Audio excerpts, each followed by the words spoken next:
The flash is blinding, hotter than the sun. A shockwave rips through your street, shattering glass and cutting the power before you even know what happened. In the next 5 minutes, the choices you make will decide whether you see the sunrise tomorrow.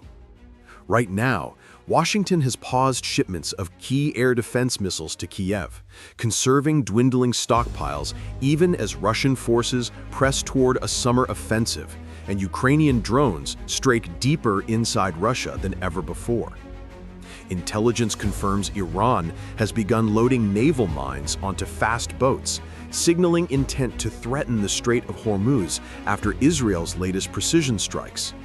And at home, the Department of Energy just ordered emergency measures to keep the southeast grid alive during a record heat wave, proof of how fragile our own infrastructure really is. The truth is blunt. The global chessboard is shifting under our feet. Supply lines are stretched, rivals are testing red lines, and critical systems here at home are already under strain. That makes personal readiness, especially for low probability but high impact events like a nuclear strike or EMP, less of a prepper fantasy and more of a civic duty. Welcome to the Survival Brief. I'm glad you're here because tonight we're confronting one of the hardest realities of modern life. In the first 72 hours after a nuclear detonation on U.S. soil, you and your family will either stabilize your situation or slide into chaos. Survival isn't about luck, it's about mindset and preparation. Preparation is not paranoia, it's discipline. It's a quiet habit that strengthens your freedom to act when seconds matter. Our goal isn't fear, it's clarity. Understand the threat, stay calm, and execute a plan that fits real life, real budgets, real households. T0 plus 0 seconds. Impact. The moment the blast hits, everything changes. You're close enough to feel the pressure wave rattle your bones and see the horizon burn white, but far enough that survival is possible. First action, drop and cover. This isn't Cold War nostalgia, it's physics. Lie flat, face down, hands protecting the base of your skull, elbows tucked, mouth open to equalize pressure. Keep your feet pointed toward the blast. Your legs are expendable compared to your head. The shockwave travels faster than sound, tearing windows apart, flipping cars, and hurling debris for a full minute. Stay down until the rumble passes and the air goes still. Only then move. And when you do, remember, shelter is life. Fallout, the silent killer. Radiation doesn't smell, doesn't glow, and doesn't roar.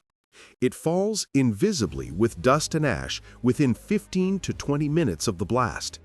This is why survival depends on getting inside. The thicker the walls and the deeper the shelter, the safer you are. Parking garages, concrete basements, or reinforced commercial buildings are ideal. Even an interior room without windows is better than being outside. Stack books, water containers, or soil bags against walls to increase shielding. Every layer halves radiation exposure. Unless you already have a go bag and a clear escape route upwind, don't run.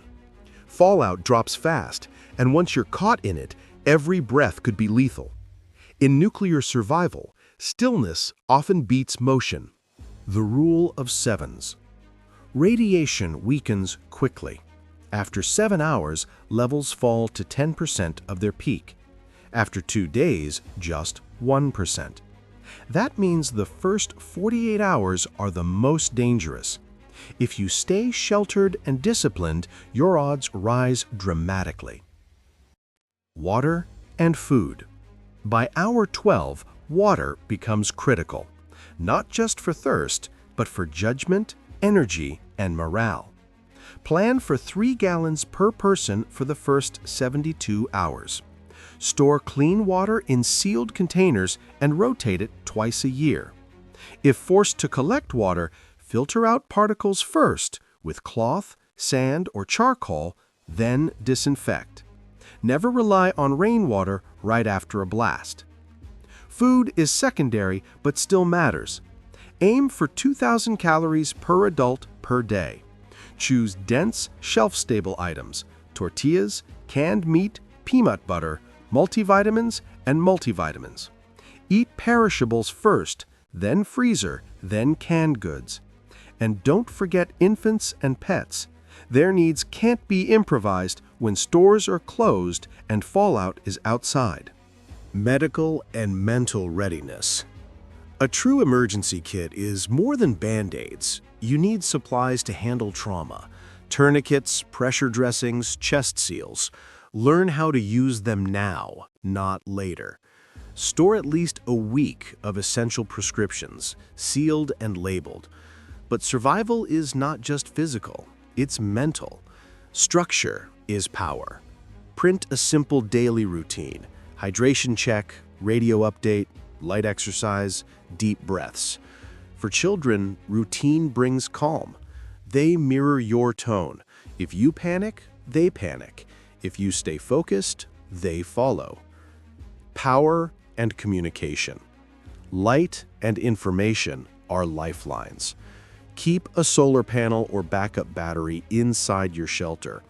A hand crank or solar radio connects you to official updates when the internet fails. Wrap devices in foil or keep them inside metal boxes to protect from EMP. Radios are better than phones when towers go down. Have at least 2 walkie-talkies with preset channels for family and neighbors. Print laminated contact sheets with emergency numbers and 1 out-of-state contact to serve as a relay. Light is essential. Darkness breeds fear. A simple LED lantern can keep morale stable, prevent injuries, and extend endurance. Beyond survival, building resilience. If the first 72 hours are about surviving, the weeks after are about rebuilding. And communities that bounce back fastest aren't the most equipped, they're the most connected. Know your neighbors. Who has medical skills? Who can repair engines? Who raises animals or has tools? Build those networks now, not later. In a crisis, trust and cooperation are more valuable than any single gadget. Your calm readiness sets the tone. When others see you prepared, steady, and willing to share, you become an anchor in chaos. Closing. The global landscape is unstable. U.S. deterrence is stretched. Proxy wars are rising. Cyber attacks are routine. That makes self-reliance and mutual aid not fringe ideas, but foundations for survival. History shows, when systems fail, it's steady hands and prepared minds that rebuild. Readiness isn't paranoia, it's leadership. And leadership starts at home. Every week we turn breaking headlines into practical readiness without the hype. Stay alert, stay calm, and I'll see you in the next briefing. If you found this video valuable, like it and subscribe now. Don't miss the next big story.